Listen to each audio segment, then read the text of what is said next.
A Abano Terme ci sarà un incontro per chi vorrà presiedere per dare visibilità al caso dei rincari affitti case altere ingiustificati. Questo a dimostrazione che già anche nella provincia ci si muove contro questi aumenti che colpiscono i lavoratori e i pensionati, famiglie già in difficoltà che fanno già fatica ad arrivare a fine mese e che hanno già una montagna di problemi, perché bisogna andare nelle case popolari per capire come vive la gente e quante difficoltà quotidiane devono affrontare. Anziani, pensionati, famiglie monoreddito, gente che prende 800-900 euro al mese.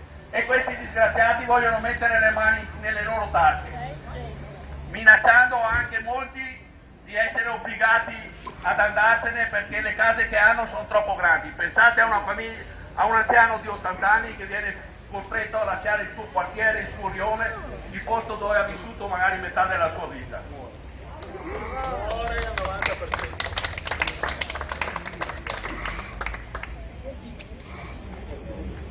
Allora, venerdì assemblea a Abano.